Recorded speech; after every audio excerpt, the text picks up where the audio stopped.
All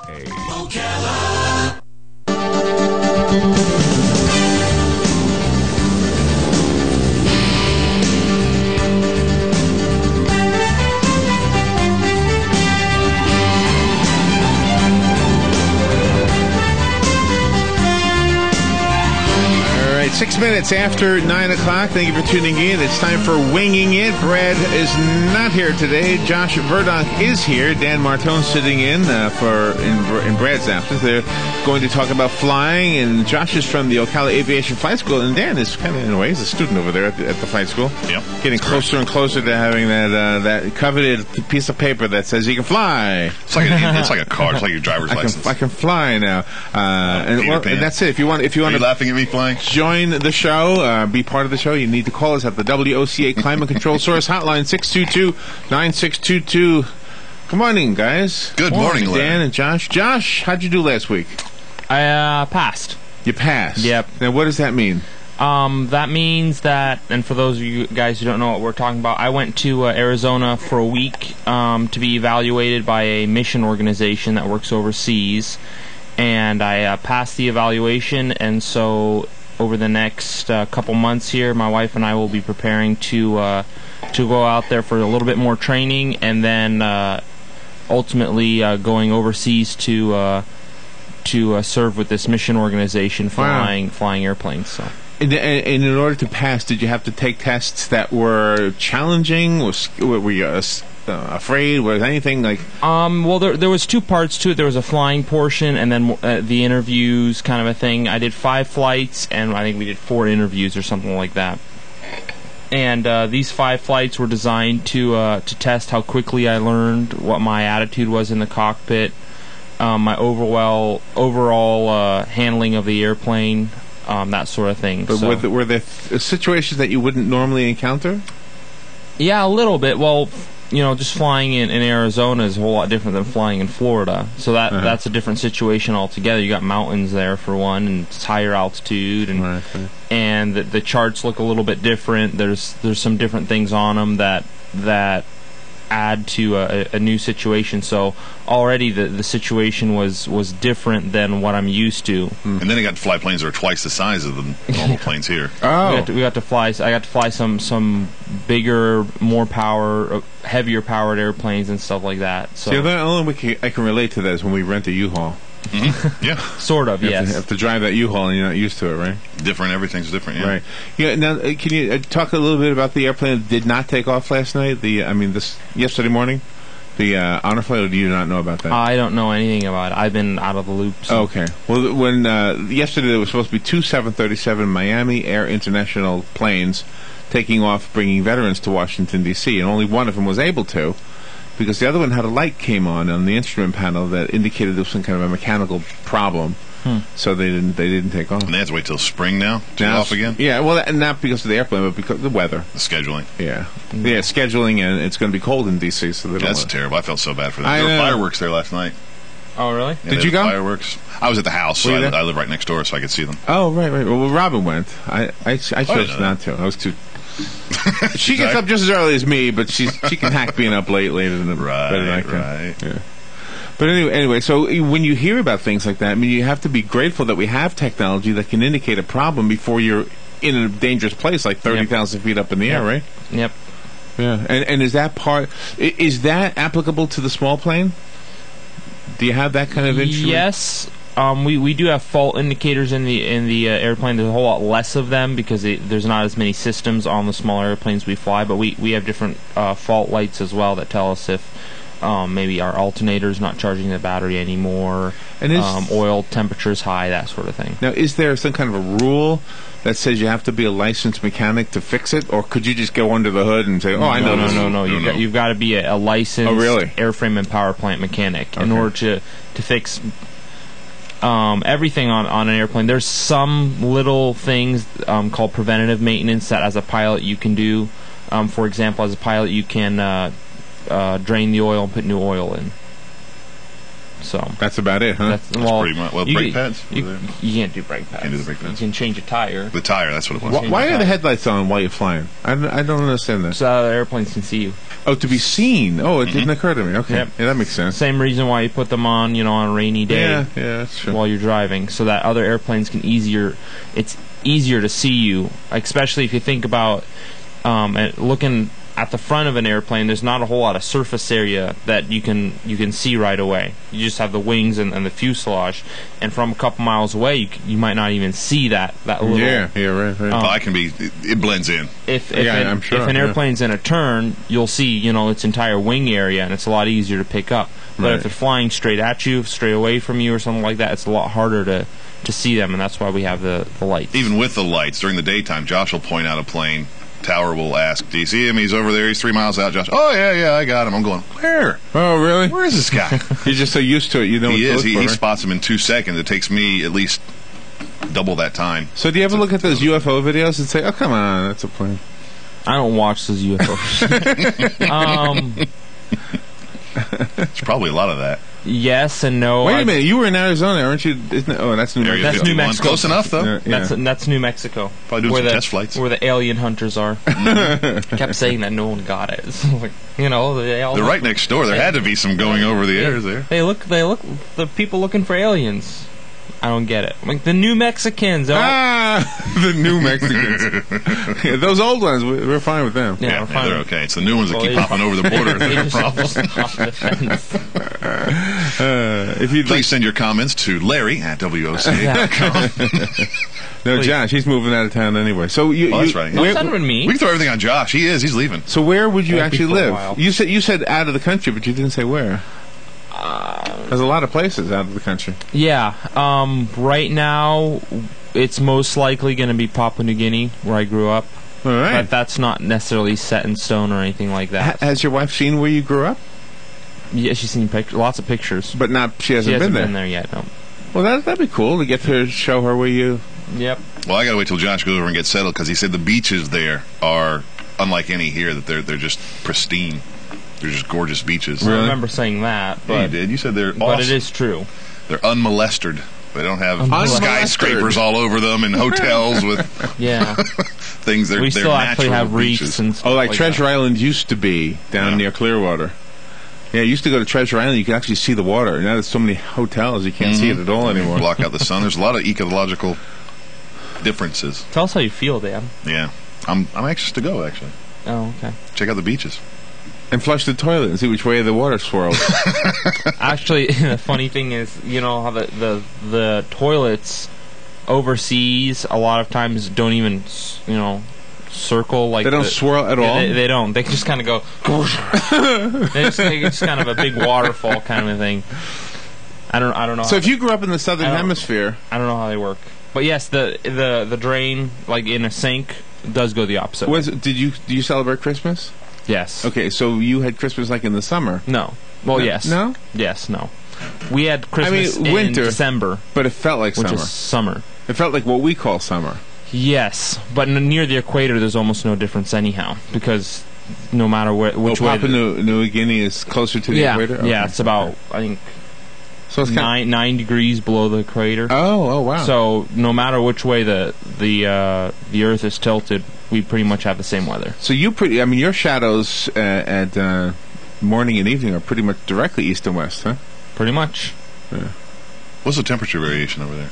I'm not exactly sure. It really depends. We only have 2 seasons. Now, what kind of mission would you be on? I mean, it seems like Papua New Guinea. How do you say it? Papua New Guinea. It sounds like it's civilized. It's not. It's a third world country. Really? With a whole lot of. Is that going to be the title of your book? I grew up in a third world country. That'd be funny, actually. Well, I think it's taken. there's a recent purchase of a lot of land for mining for copper in Papua New Guinea. I All just read recent. it in the newspaper. It's been there for a while. All the copper Yeah. or the purchase? The purchases. Oh, okay. Yeah, they've been mining for copper and gold there for a while. But it's a very, very rugged, isolated country. There's a lot of tribal groups, and when I mean tribal groups, I don't mean like That's you know, why Dan- Indians who have, you know, a teepee and a pickup truck next to it. These are tribal groups running around in grass skirts and never seen a white man before, you know, Really? anything like that. And lots of them have a language that has never been written down and is completely different than maybe another tribe that's 10 miles further on. Really? Because of the rugged terrain, they don't communicate very And much. you're going with to each fly other. and visit them? They're going to think you're a god. Yeah. Or an alien. Really? What the mission does, what the mission that we're going with does, New Tribes Mission, is they actually go out and they send missionaries into these remote locations where they learn the language and the culture of the people. Okay. So they actually build a house there, live with the people there, learn the language and the culture. They develop a written language for these people, teach them to read and write in their own language. They then go on to translate the Bible and teach the gospel, all the way from, you know, beginning of the Bible to the end. Uh-huh. And then at the very end, the end goal is to build a church in these tribes in their own language with their own Bible. Oh, wow. So that they can then go out and reach out to neighboring villages and stuff like you that. guys have to deliver food and medicine and things like Yep, that, too. yep. And this entire process takes anywhere between 6 to 10 years to do that entire, you know, from start to finish. Just because of all the complexities of learning a unwritten language, developing a language, learning the culture, that sort of thing. Isn't it cool? And Yeah, very cool. what I will be doing is I will be flying supplies, medical supplies, and personnel in and out of these little villages. What they actually do is, to start out, they use a helicopter to drop missionaries in, Right. and they start to build their house there. And then they actually do an airstrip. They make an airstrip out of the jungle. They'll just clear it on a ridge top or something like that, and that's what we'll be landing on. The mention of the grass skirts, is that why Dan likes the beaches? We won't go there. Ah. But I just think it's cool. Here we are in It's Ocala. very impressive, Josh. and it's all related. You know, Ocala Aviation, all the way to Papua New Guinea. You have South Yeah. American students coming up learning. Yeah, I yeah. mean, aviation is just such a worldwide thing that it's just all bringing it together. Yep. So that's what we're going towards. If you want, you know, to know a little bit more about it, there is a very cool video on YouTube. If you look up New Tribes Mission Flight, so just like it sounds, New Tribes Mission Flight. There's a pretty cool video on there about, you know, what we do out there and the flying conditions that we go through out there, and we'd appreciate, you know, your everyone's prayer and support as we head out there. And this is it's a non-paid position, basically meaning that all of our income comes from churches and individuals who give monthly to help us, you know, buy groceries and all that kind of stuff that's involved in that. There's actually a lot of videos from New Tribes Mission. There's a whole bunch of them. Yeah, they get to land in the coolest places. Yeah, watch them all. As a Now, who's this creepy guy? aspiring Just a second. pilot, that creepy guy, that's Josh. There's a creepy guy on here. Hold on. There's a creepy guy. Yeah, that's not the right. Okay, Josh is That's not walking the right over one? now. That's not the right one. Yeah. To look at the All right, let me videos. show you the creepy guy I'm talking about. We got a creepy guy? Why are we talking about a creepy guy? There's a creepy guy on the There video. he is. Who's the creepy guy? Who's that? Is that one of the Aborigines? Yeah, they're not called Aborigines, but yeah, that is one of the locals dressed up in. Well, no one can see it, so that's not. What Larry's looking at is a picture of a guy with a face paint on, everything like that. That's traditional dress-up paint that the locals in Papua New Guinea actually put on their face. So. He's got a dotted line on his face. I guess where you sign your name. Well, I guess so, but that's just some painting he has on there. Hey, Josh, how big are each tribe? So they don't communicate very well, so each tribe has their own names, their own cultures. It's almost like different worlds between each tribes. How many tribes would you say there are? Well, the last estimate is that there were 880 Wow. different language groups in Papua New Guinea alone. And that's 880 different languages. That's not dialects and everything like that. It's completely different languages. It's not happening for me. Now, can I maybe more of a religious question, I guess, but do they embrace the life after death concept? Yes and no. It really depends from tribe to tribe. What we see a lot of times is that the tribal people are very animistic in their view. There's a water spirit. There's a garden spirit. There's a. It's really going back in time with these. Oh yeah, they're as primitive. They live in grass huts. You know, they hunt with a stick, that kind of a thing. What Doug does. You got the What? Doug does that. Yeah, well, yeah. You got the spirit of the garden, and you know, that sort of thing. And what we see a lot of times is, especially if we don't penetrate their culture and learn what they believe to start with, lots of times they take what we're teaching and what we bring, and they just kind of add it to their pre-existing beliefs. Oh, that creates some interesting which stuff. creates some interesting conflicts. Well, yeah, and that's probably smart, because if I was one of these guys and I already believed, well, I know when we lay somebody in the ground, I know they're somewhere else, even though I don't have a regiment of religion that teaches that. Having a religion come in that does teach that would make it easier. Yes, but at the same time, it also creates some kind of conflict when you start getting into different things. For example, you know, they have a concept of you know, different, you know, spirit of the sky, spirit of the birds. That So kind their of thing. water god takes them away. And then when you bring Right. when you bring in Jesus, you know, the God of the Bible, then all of a sudden they just add that into, you know, what they already know, and so that creates conflict there. So that's why we actually go in and learn their language and the culture first before we start with any of the other stuff. Have you taken, I assume there's all sorts of statistics on their age, their health. Has there been any new discoveries or that you know of for, say, cancerous cells that they're eating this plant is doing great? Yeah, Not good question, that yeah. I know of, actually. A lot of times when a Papua New Guinean, and this is kind of a universal thing that I've seen in many different tribes, when a Papua New Guinean dies, it doesn't matter what age they are, they automatically, especially if they're young. If they're old, you know, all right, but if they're young, and this could be because of, you know, cancer or whatever, they just don't know because they don't have any technology out there. So if someone dies before their time, they automatically suspect, oh, somebody worked poison on them, or somebody cursed them, or something like that. It could have been for their chicken pox. Yeah, and very easily it becomes a witch hunt at that point as well. So so they just they get suspicious. well, let's say Dan died. Right. All right. Well. No, And I'm just making an example here. Dan dies. Well, he's pretty young. Obviously, somebody worked poison on him, and I bet you it was Larry. And so I go over and I talk to.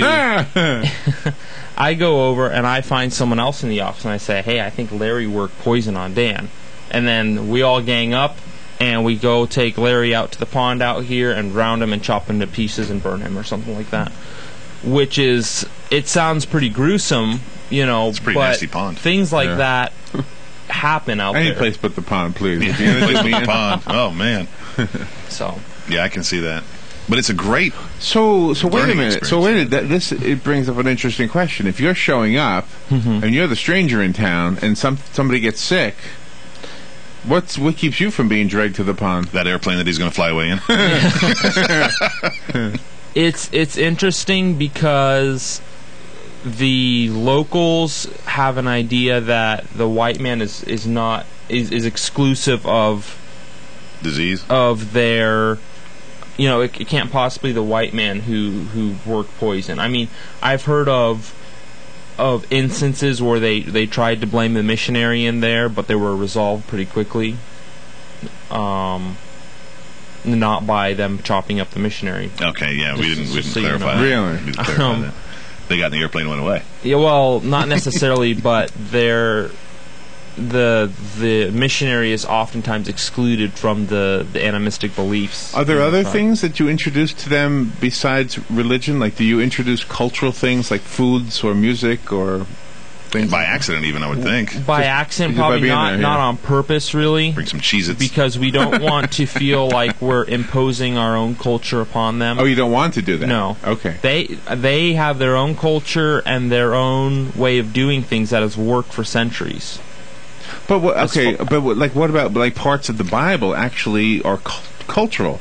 Things like wine, things like bread, things like that. That's actually a great question. What we do when we present the Bible is we do our best to present it without all of the cultural traditions that are introduced in our society today. For example, our church services, people are used to coming in, you pray, you sing, the pastor speaks, you sing again, you go home, kind of a thing.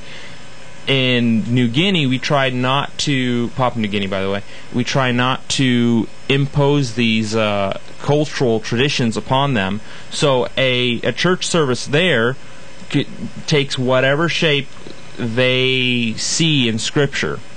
In the Bible, where they I've been to church. Letting them interpret it more. Yeah, well, I've been to church services where they say, "Oh, come to our church service. It's going to be we start at 6 p.m." I said, "All right." So we go over, and they don't really have as much structure. There's none of these traditions that hold them down. So someone will start speaking, and then halfway through him, the ladies will start singing. They'll all sing a song.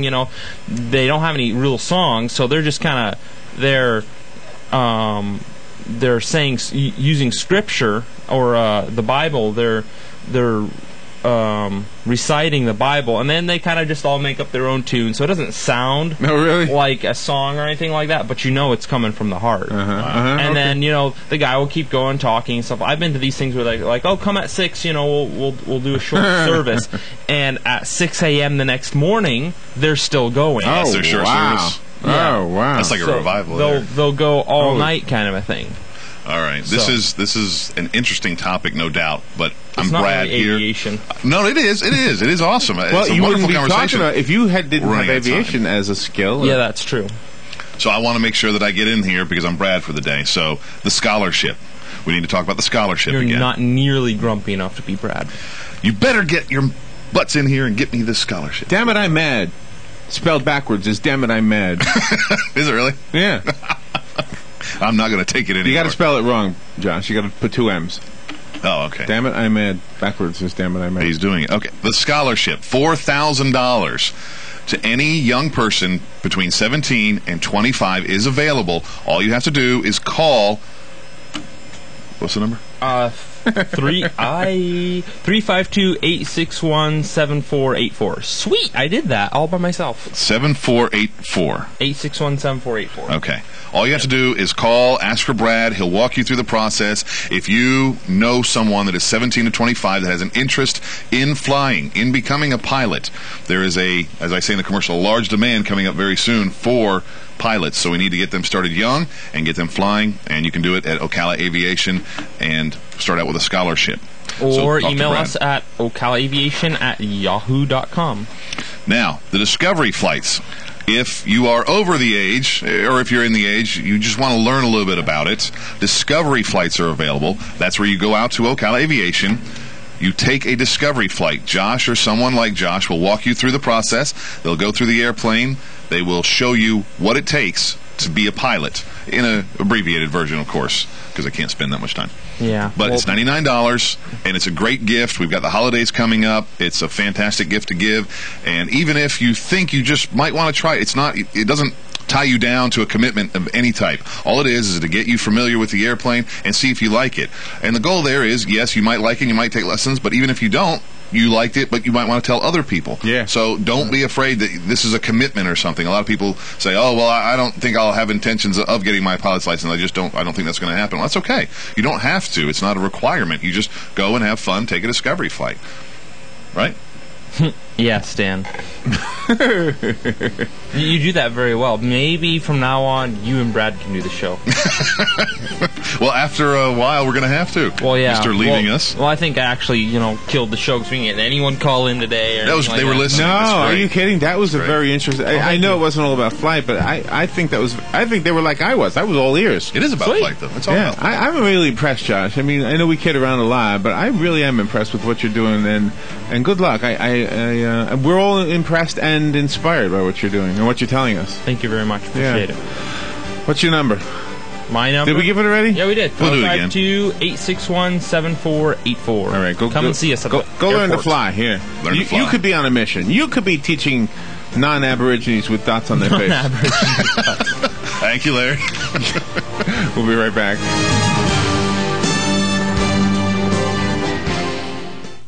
Ocala's information station, 1370 WOCA. Ocala.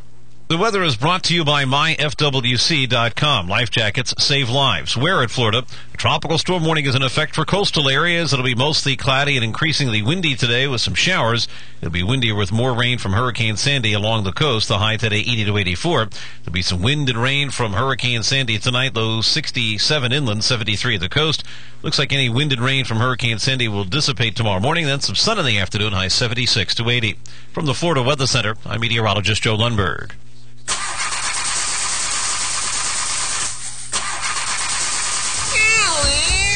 Yes, George. I can't get the car started, and I need to get to Devon Self-Storage in Ocala to unclutter the garage. Oh, George, don't worry. Devon Self-Storage in Ocala has a free move-in truck now. Just ask for John or Michael. They will gladly help you. George, you better call 352-873-0777. Oh, thank you, Alice. Say hi to Gordy for me. Yes, I will, Alice. George, with Devon Self-Storage in Ocala, your life just got easier. Yes, Alice, yes. Are you experiencing pain in your neck, head, or back? Have you been in a recent accident or injury? Get your questions answered by me, Dr. Riyad Fakuri, board-certified chiropractic orthopedist at the Fakuri Medical and Chiropractic Center, here on the Head to Toe Care Show, every Wednesday at 11 a.m. to answer your questions so you can get the help you deserve. That's Dr. Riyad Fakuri on the Head to Toe Care Show every Wednesday at 11 a.m. on WOCA, The Source.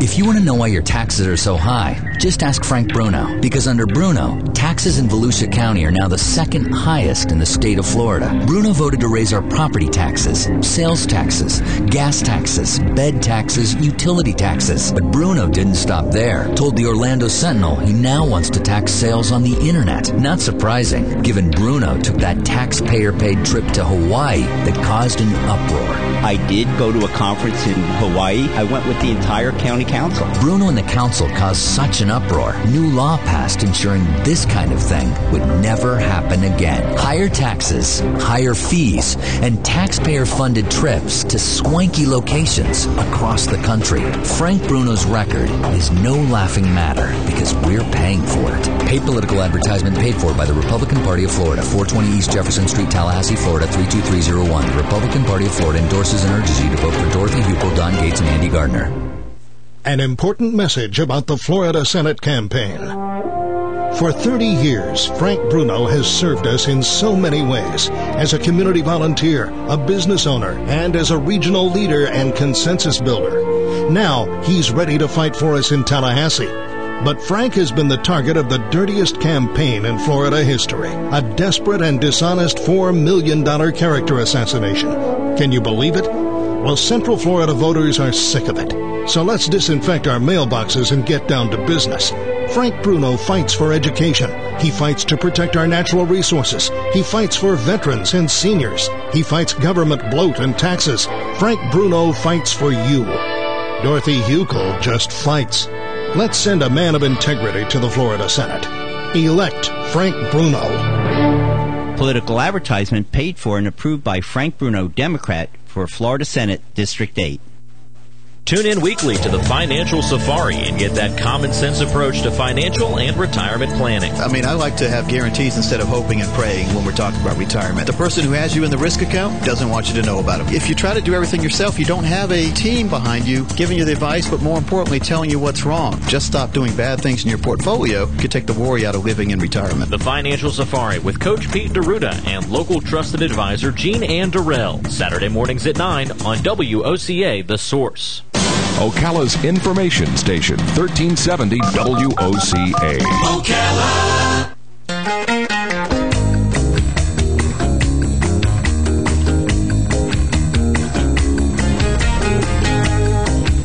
All right, 25 minutes before 10 o'clock. Robin, I think I found somebody I can try my new accordion skills on. Oh, good. Our next guest just told me he's deaf. Oh, okay. He can't well, hear. there you go. He's on the radio. He can't hear at all. There you go. And maybe it's Feel because like he your shoots music. a lot of guns. I'm not really sure. If you are a gun lover, you are going to love a book that we're going to tell you about. It is from Field & Stream. It is called The Total Gun Manual, 335 Essential Shooting Skills, Rifles, Shotguns, and more. And this is the book. Even a guy like me, I've never owned a gun. When I grew up, my dad was a policeman. I used to watch him clean his gun. Always he'd come into the dining room and take the gun apart and clean it. I can remember it very vividly. And then when we go to South Carolina to visit my uncle, he would take us out and we would shoot. That's the extent of my shooting. I don't have really a whole... Robin, you've got more shooting experience than I ever will. And so let's talk about this. On the phone is David E. Petzel. I'm getting caught up in the book here. He is the Rifles Field Editor for Field & Stream magazine. He's a U.S. Army veteran, a benefactor member of the National Rifle Association, and an award-winning author. I can see why. This is an awesome book, The Total Gun Manual. Hope he can hear me. He said he was deaf. Good morning, David. Good morning, Larry. How am I doing with the volume? Are you hearing me okay? Oh, you're fine. Okay, so if I play the accordion, you'll love the music, right? No, I hate accordion.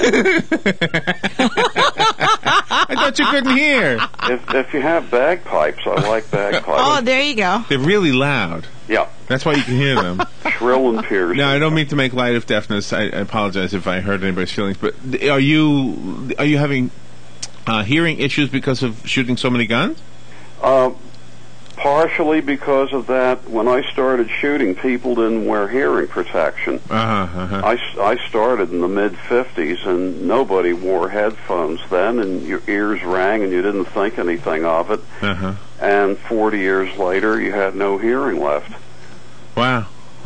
There are some awesome pictures in this book, by the way. There's one here of a guy with a shotgun, unless this was set up somehow, and there's a bird in flight. I guess is that a pheasant?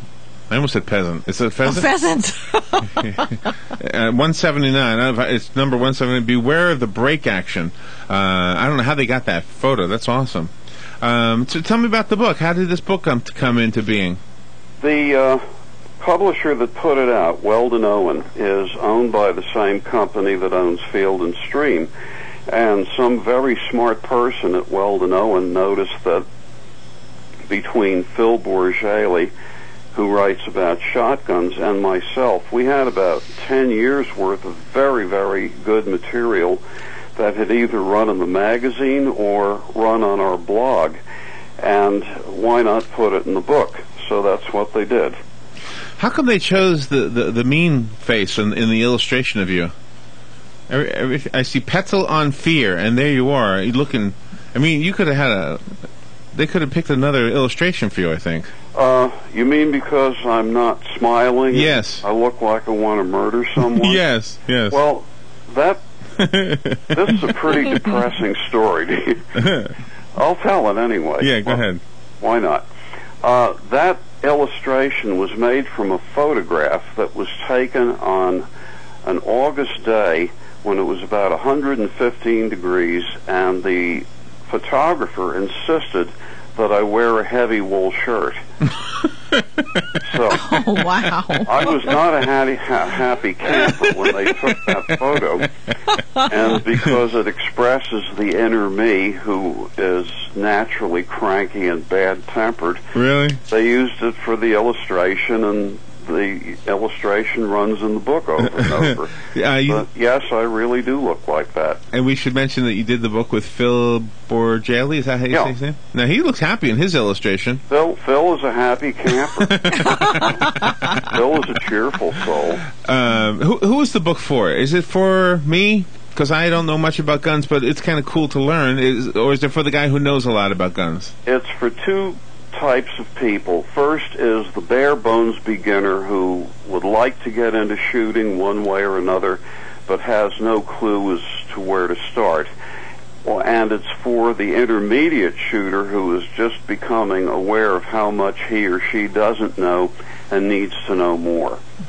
I really enjoy your commentary, you and the commentary of the co-author, you really are very explicit on what does what and what the feeling are, and then you have a commentary.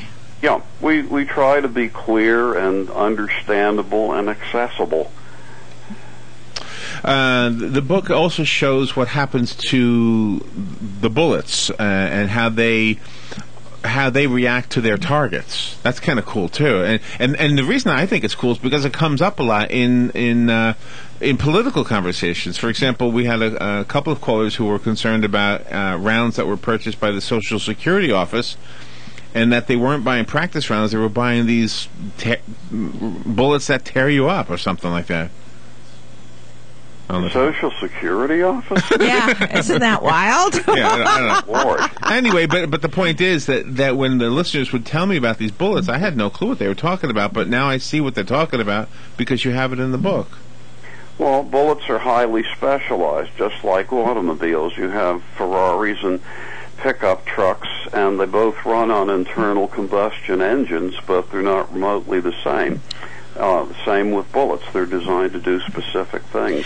I like how you talk about shotguns, because sometimes people don't bring out their shotguns except for a particular hunting season, whereas more others will, even though there aren't any seasons, they'll sight them in, they'll do target practice and things like that. And you stress it's very important to keep your equipment clean. More important than that is you have to practice. I like to tell people that if you have a gun and pick it up during hunting season only, it's rather like getting in a big-time golf match and putting for many thousands of dollars of prize money and not having practiced. The result's going to be about the same. Shooting is a high-repetition sport.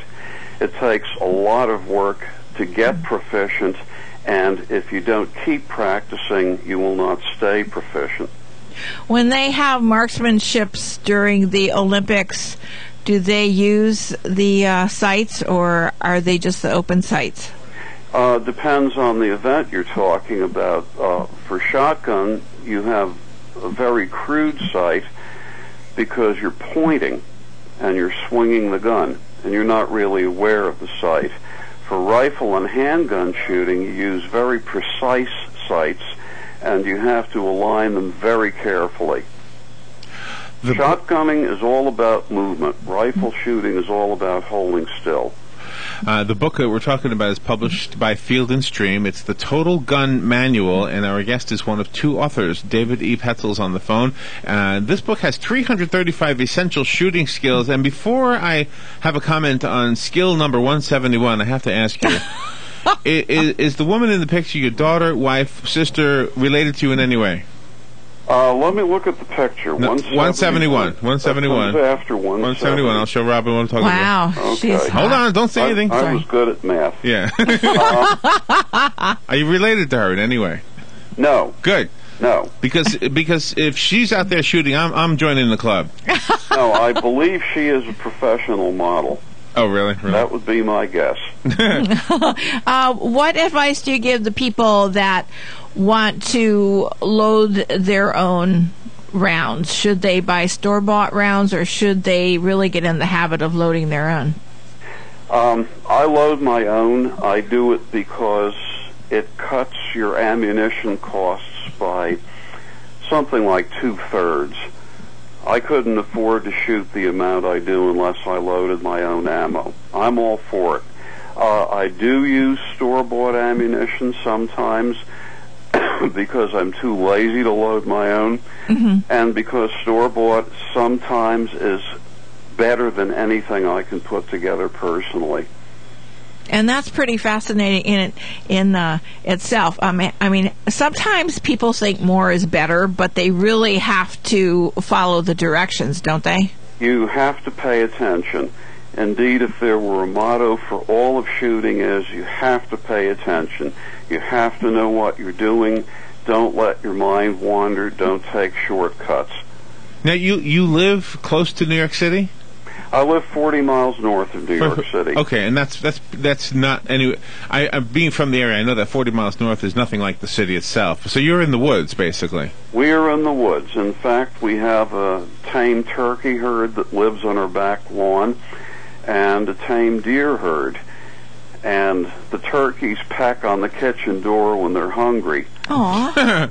And they're angry. Oh, really? Nothing worse than a 25-pound tom turkey pecking on your kitchen door. Absolutely furious. Because you didn't feed them. We didn't feed them yet. Oh, you spoiled them. But you spoiled them. Spoiled rotten. But your insurance company loves that.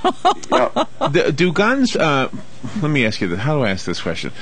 Somebody who's into cars...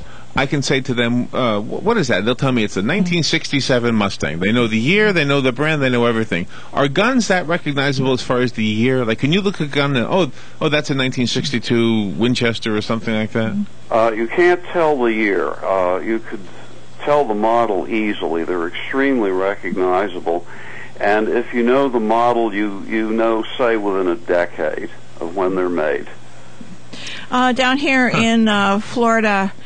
when young teenagers go out hunting with their parents, they need to go through a safe hunting course. Do you recommend that kind of a course, or should the parent be the one to teach them? Oh, take a course. Absolutely. Hunting, as far as safety goes, is extremely safe. The number of hunting accidents has been dropping exponentially for the last 20 years, and it's all because of hunter education. Is it? A person who teaches hunter education has been vetted pretty carefully, and they're not going to teach the kids any bad habits, whereas a parent might. Oh, yeah, I can understand that. David, the turkey that you might have on Thanksgiving, will it be something you shot yourself? Oh, no. No? Yeah. No, there is no hunting anywhere near our house. I've been spoken to very sternly about that. Oh, really? By whom? Your wife? Those are her pets. Oh, okay, I gotcha. No. Now, do you know, I don't know, this is kind of way off topic, but have you ever been told you sound like Nicolas Cage? I've been told I sound like Dustin Hoffman if he ate a whole bottle of Quaalude. Oh. Okay, but now... I'm familiar with Nicolas Cage. Doesn't he sound like Nicolas Cage? Yes. But no, that had never occurred to me. Well, now you know. Since you are associated with the National Rifle Association, sometimes they are given a bad rap as a group by the people that don't like guns. How do you respond to something like that? Well, the NRA is a convenient whipping boy because the NRA is an educational organization, which most people don't understand. Probably 90% of what they do is instruction one way or another. The legislative branch of the NRA is called the ILA, which is the Institute for Legislative Action, and that's what has anti-gun politicians hopping. Most people who criticize the NRA have absolutely no idea what it does. They have never been to a meeting. They don't know an NRA member, and they wouldn't listen to him or her if the opportunity came up. So I'm not impressed by all the criticism. And you've got a lot of support. We have Larry Pratt. Larry Pratt. Do you know who I'm talking about? The guy with the NRA? Is he with the NRA or Gun Owners of America? Gun Owners of America. Oh, yeah, you're right. Yeah, you're right. Yeah, but he does come on now and then, and well, basically expresses the same thing, though. You also cover in the book, we're talking so much around the book, let's focus on the book just to be fair to the book, which is why you're doing these radio interviews. You have part of it in here is like safari hunting, like elephants and lions and things. Weldon Owen wanted that in because we wanted a complete book. The odds on anyone listening to this interview going lion hunting or elephant hunting are pretty small, if only because those hunts are very expensive. Yeah. My cousin Michael, he went on one of those hunts one time, and it did cost a lot of money. And it was very interesting to me because he said when they did that you got to choose your animal, before the hunt was set up, and then when they did kill the animal, they got to keep the head, but then all of the meat would go to the village in that area, to the villagers. That's one thing I don't think people appreciate is if you shoot something in Africa, it's going to be eaten down to the bones. I shot a hippo in 1987, and that's around 6,000 pounds on the hoof. And within a week it was gone. Oh my gosh! Oh, really? All been eaten. Wow. Now, let's talk about that just for a second, because you also speak about the smaller animals, like looks like a squirrel or something I just passed in the book. So, and you talk about the proper bullet for whatever the your target is, right? That's correct. And is that something that beginning gun owners make a mistake on? Yes, there are many aspects to the sport. There are probably a dozen common shooting sports, most of which bear only a passing relationship to one another. And for each of those dozen, there's an entirely separate range of equipment, including bullets. And that's one of the reasons for the book, is we make some sense out of all of it. Here's what you need specifically. Here in number 282, it says "lay down on the job," and it looks like it's like a sleeping bag that's got camo all over it, but it's not a sleeping bag. It's a hunter waiting to find a duck, to shoot a duck, and he's basically, I guess, underground. Is that right? Yeah, you dig a pit and pull a camo cover over you and wait for something to happen. Oh wow! And have you ever done that? I've done it. The results were not too good because the guide's Labrador Retriever, who weighed about 100 pounds, took a great liking to me and sat in my lap from about 4 o'clock in the morning until 4 in the evening. And he got my sandwich at noon. I didn't. Oh, no. If you've ever tried to stand up quickly with a 100-pound lab in your lap, you've got your work cut out for you. All right, let me reintroduce. David E. Petzel is our guest. Not Nicolas Cage, as much as he sounds like Nicolas Cage. Yes. It's David E. Petzel. He and Phil Bourjali wrote the book, The Total Gun Manual. This is filled with photographs. Awesome. It's an awesome book. It's published by Field and Stream. And you guys are known as the Gun Nuts, it says here. I just get a kick out of that picture that you approved. Yeah. I mean, I didn't approve it. Oh, you didn't? No.